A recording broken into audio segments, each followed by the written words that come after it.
Hello, welcome to another episode of the Contractor Growth Show. This is Mark. I'm your host, and today I have the pleasure to speak with Brent Rollins, who is the Vice President of Business Development over at Spray Lock Concrete Protection in Chattanooga. Brent, thanks for being with us today. Thank you, Mark. I really appreciate the opportunity. Fantastic. You guys have got a lot of different stuff going on. I'm excited to hear just all about some of the different aspects of the business. You've got just a big footprint online of your own podcast, all kinds of YouTube videos. Excited to get into all of that. Maybe you could tell us before we get going here regarding spray lock concrete protection.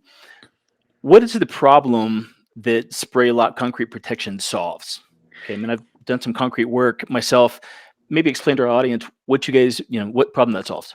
Sure enough, concrete's number one enemy for many reasons is moisture, and moisture movement through concrete causes a lot of problems, specifically with flooring and coatings, especially.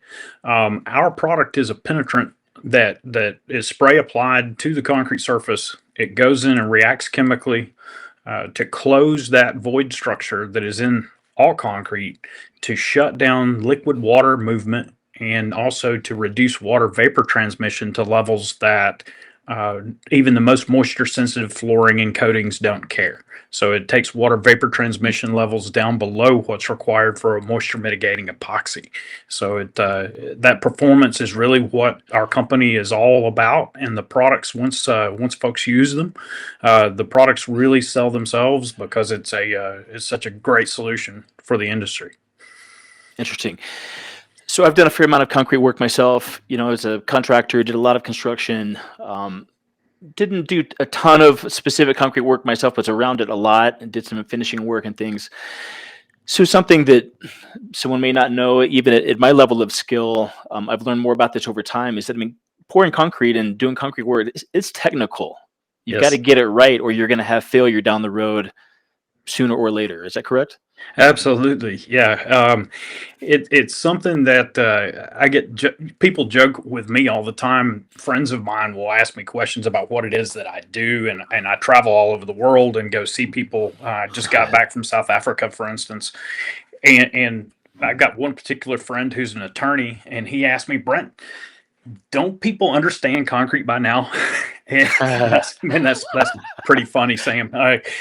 The reality is that there are many variables that you try to control when you're placing concrete. But one big one that is not in anyone's control is the weather and the environment that you're placing the concrete in. So often many problems that are associated with concrete can come from materials and workmanship, but often the environment itself is a big source of the problem. Interesting. Okay. Because concrete has got a specific relationship with water. It's very, hydrophilic.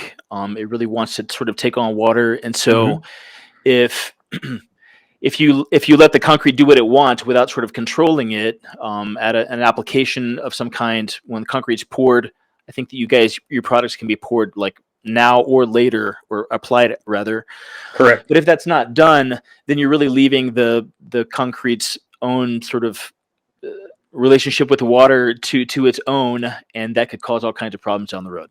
Yeah, it definitely can, especially if the water is bringing in contaminants to the concrete. Areas where you have de-icing salts that are being used, or you have salt water along the coastline, or sulfates in the soil, that water is going to bring that stuff with it as a hitchhiker. And once it gets inside the concrete, it can do things like attack the reinforcing steel, or even react with some of the reaction products inside the concrete. Sulfates, for instance, can react and cause the growth of really harmful materials in the concrete that can cause it to then fail. So yes, you're exactly right, Mark. The water and the contaminants that water carries is our enemy number one for long lasting concrete.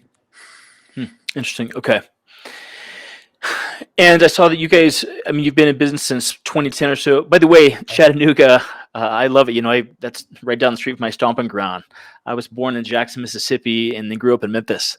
All right. Yeah. Yeah, So yeah, it's not too Chattanooga. far. It is a boring drive between Chattanooga and Memphis, or at least the Yeah, last time I made it, it was. But no, that's great, Mark. I didn't realize that. yeah, that's great. Chattanooga, I've heard it's just an amazing city these days. I mean, I haven't been there in forever, but seems like a just an amazing place. I'm sure it's changed quite a lot over the years and whatnot. As they always do. But I bet that's a fun place to be living right now and doing business. Oh, it is. Chattanooga is become a mecca, if you will, for things like hang gliding and backpacking and rock climbing. So there's a lot of tourist type activities around Chattanooga now, but a revitalization of the downtown area happened about 25 years ago. And is continuing, but Chattanooga has really put a new face on, and is really an attractive city, and it's got some fun nightlife, etc. Wow, exciting. Yep. So I noticed that. I mean, I took a look at some of your work history, and that you were the director of Civil Engineering Materials Research Lab at UT. Is that right? UT Chattanooga, yes. Okay. I was there from 2010 to 2017, and that's where I first ran across the Spraylock product, which is it belongs to a product category called colloidal silica. So Okay. early on, between the years of 2010 2017, there were a lot of researchers all over the world doing work with colloidal silica and discussing the benefits that it could have for concrete. And I added my name to that list, and thankfully got a chance to write several papers and go around the world defending them. And then in 2017, Michael, my boss now, called me up and asked me if I was tired of writing papers that no one would read, and if I wanted to come back and make a difference in the real world. So Classic. That is awesome. yeah, yeah. So in 2017, I joined Spraylock, and it's been the best career move yet. And feel like we're making a difference in how long concrete can last every single day. That is awesome, man. Yep. I love it. That is so cool. You're passionate about it, and I mean, this is sort of your career path. I mean, you've been at this for a long time. You've been, interested in these types of materials and sort of civil engineering and that, and it seems like it fits right in with what your career. It does. I had before UTC, I was in the ready mix concrete business for 20 years. Hmm. Started at the age of 16, went to work for a Wow. concrete company when nobody else in an air conditioned space would hire me. I was looking for a summer job, and Chattanooga area weather can get hot in the summer, as you Right. probably can imagine. Uh-huh. So my dad was working for a concrete company, and he reluctantly put me to work in the warehouse. And then fast forward a little bit, the next thing I knew, I'd been in the concrete business for 20 years, and then finally had an opportunity to go do some research, which I really enjoy. Wow. Interesting. That, So you're vice president of business development, and you're in charge of growing the business. I mean, this yes. is yeah, and you have done something unique that I rarely see with folks that are in the position of growing a business, and that is to really take on kind of getting the word out there. Media, YouTube videos. I mean, you got your own podcast Yeah. that you do with you know, another one of the people on your team there, right? And you guys are pretty Yeah. prolific with this current. How did you come up with the idea to get involved with so much media and to take things this direction as far as promoting Spraylock?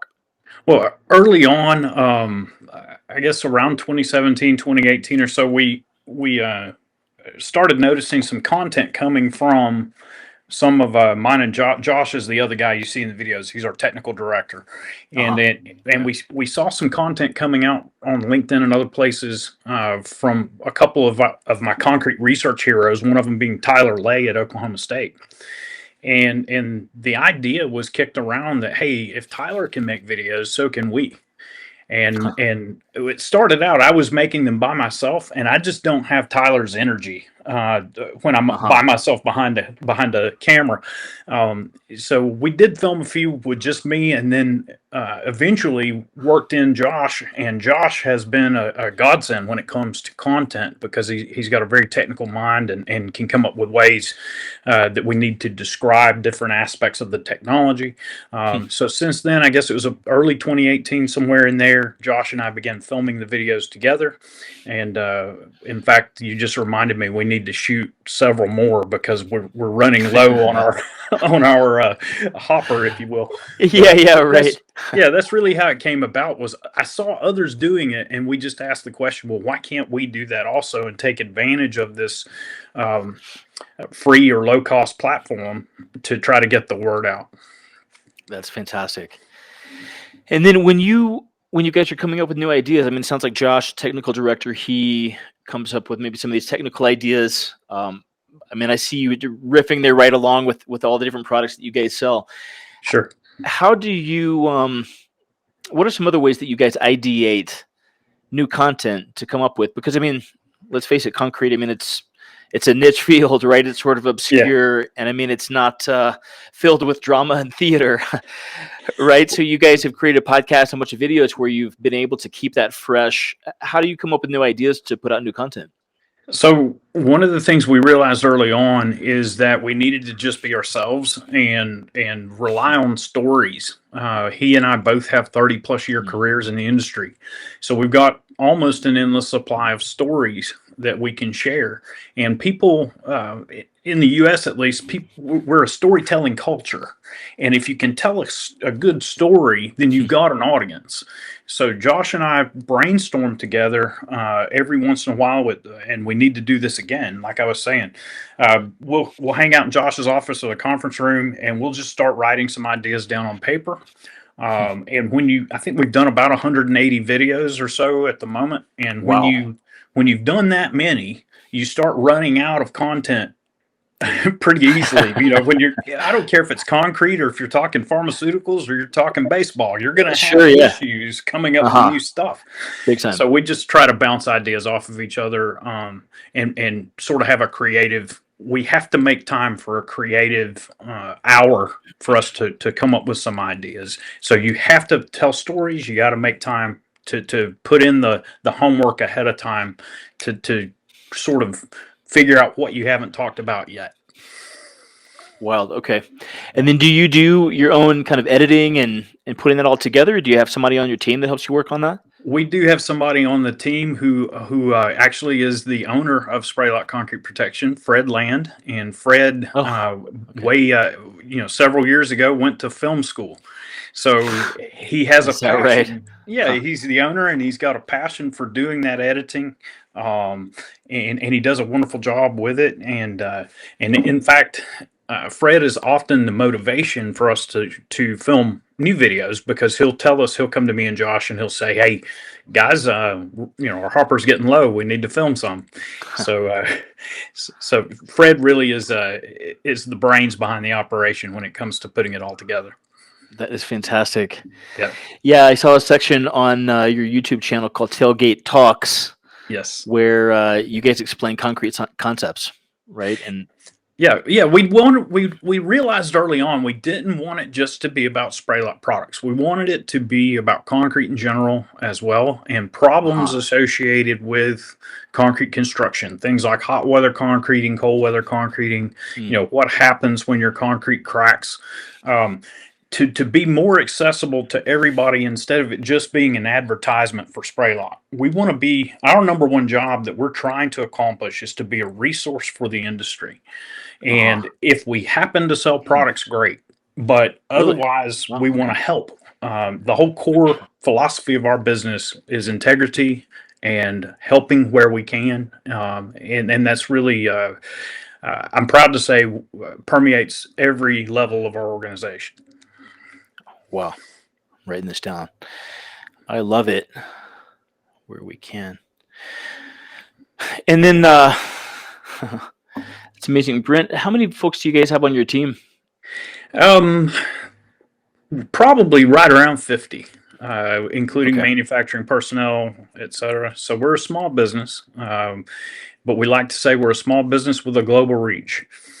Mm-hmm. It's fantastic.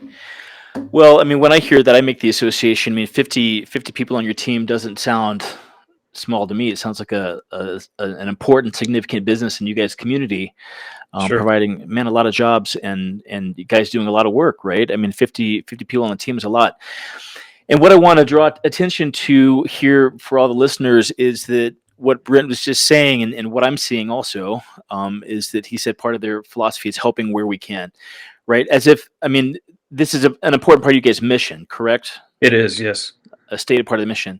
Okay, helping where we can, significant business, right? Helping significant business.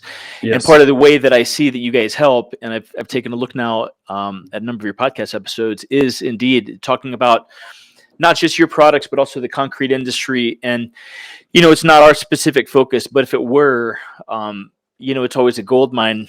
I think we've all had that experience of finding that channel that speaks perfectly to what it is that we want to learn. And we go watch all the videos on it. Yes. Right. Yeah. It's like this awesome community, benefit that you guys are providing in that way.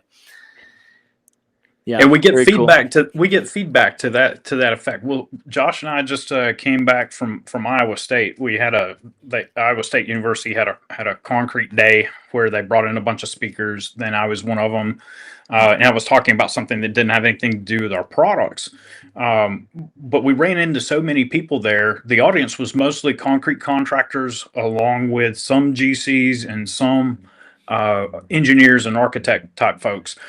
But I know I had at least a half a dozen people walk up to me and tell me, "Hey, I've seen all your videos," and Really? that's a great feeling. Yeah, That is amazing. So these are not customers of ours. These are just folks that may one day consider using our products just because they know who we are. So that's been the biggest challenge for me as a business development guy. Is I got tired back in 2017 or 18 of hearing, well, if Spraylock is so good, why have I never heard of it? So we really made an effort to try to get our names out there, participating in things like World of Concrete, etc. But also the videos and social media space has been a huge impactor for us. That is awesome. I mean, Brent, what do you see? I'm curious about the sort of impact that it has. I mean, it's always hard to kind of measure. I'm wondering if there's a way that you can describe any kind of, metric or measurement that you guys see. You spend all this time, you spend money, a lot of money, putting out content, right? Taking folks from the team, yourself, editing, all kinds of things. You guys put a lot of time and energy and money into this. I think, without knowing the metrics and without, taking calls and listening to people that are familiar with your stuff, to me, it's really implied that I can absolutely see how it has a huge effect. But have you seen that when you have conversations, for instance, with people compared to 2017, that there's just much more familiarity, there's much more authority, and you're able to move further into ultimately a sales conversation because they already know about you guys? Yes, definitely. And that's it's hard to put a number on because we don't do a good job tracking those kind of things. I wish we did. I wish we had some way to do a better job tracking where a lead comes from. Sure. But just the leads that we know about that we've gotten from the videos and social media, we've seen an increase every year. And the conversations that I have where people have some familiarity with our products because of the videos make the sales process go so much easier. Because they're recognizing, okay, yes, I had that same problem on my last job. I don't want that same problem on this next job. So maybe I should get a hold of Spraylock because I saw this cool video. Wow. So that's really the impact that it's had. Unfortunately, I can't put a number to it, but I would say we're getting somewhere in the neighborhood of 10 to 20 projects a year from people that have run across our videos and wanted to learn more. Wow. Amazing. Yeah. 10 to 20 projects a year. That is wild. Yeah. In the digital marketing world that we come from, sometimes there's an overemphasis on traffic to your website. So, whether it comes from SEO or Google, ads or whatever. We've actually started to focus in the last few years on really talking with folks about creating content for exactly the reason you're talking about, because there's a kind of a third metric there, and that is the increasing the conversions on your own site, or conversions just of folks that hear about you, right? They hear about you, then they go research you, and they see that you've put out so much content, and they just have a relationship with you before they even call. Yep. And it absolutely moves the needle in terms of jobs, in terms of revenue. And I just love that you guys have absolutely embraced that and figured this out. I like to think we're in the process of figuring it out still, because Okay. we do try to improve content wise and style wise and everything.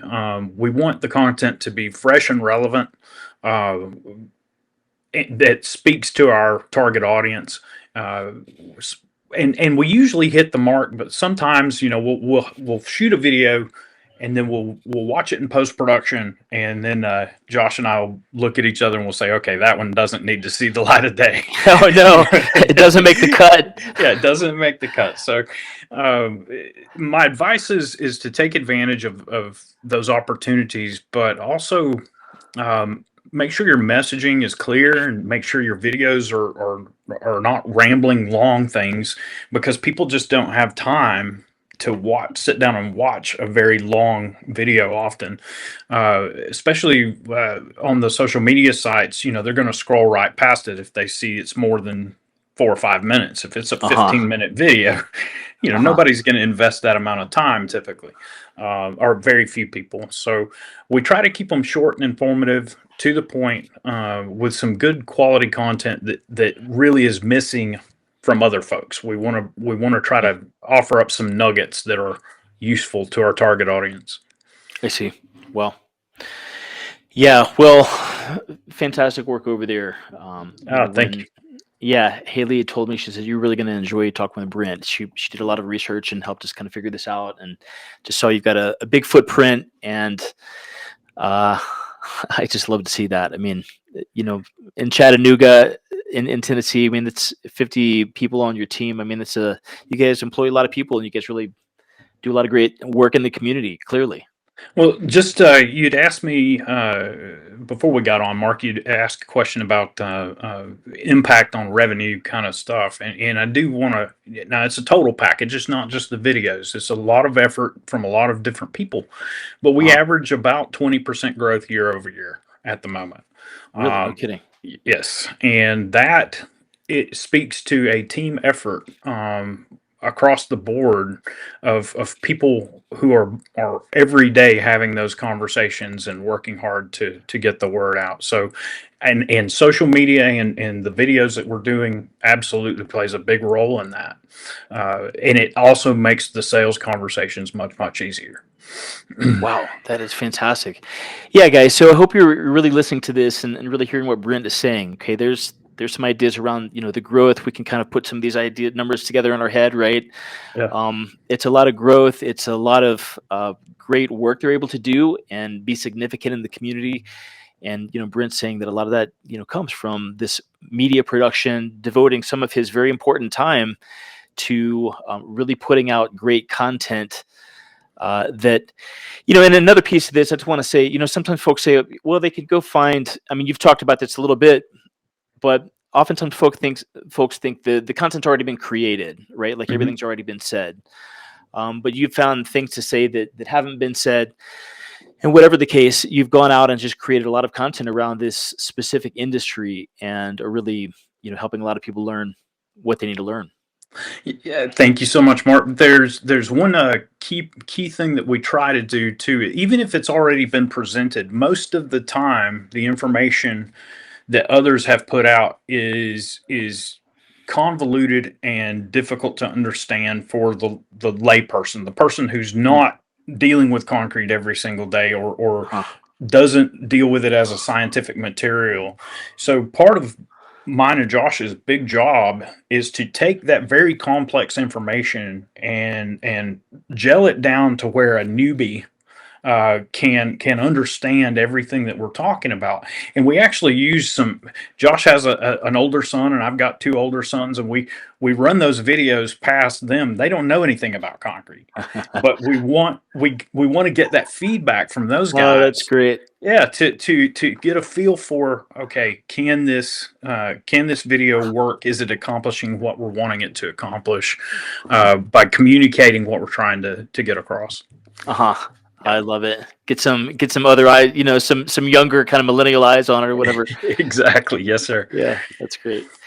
Well, fantastic. Well, Brent, if folks want to hear more about what you guys are doing, if they want to get in touch, take a look at spray lock at your site and your photos, what's the best place for them to reach out to you? Concreteprotection.com is a website, and Okay. or you can always email me at abrollins@concreteprotection.com, and I'm happy to talk anytime, even if it's just a concrete question that doesn't have anything to do with spray lock products. That's what we're here to do. We're here to help, and we've come to realize that people don't like to be sold anymore. They want honest, giving people that are going to help them accomplish their goals, and that's really what the whole team at Spraylock is working hard to do, is to help everyone have better concrete. That's fantastic. Great. Well, Brent, thank you again for being here today, for teaching our audience a lot of great stuff. And we'd love to stay in touch, man. Hopefully we can All do right. this one of these days. All right. Thank you so much, Mark. Thanks for the opportunity. Okay. All right. Bye-bye. Bye bye.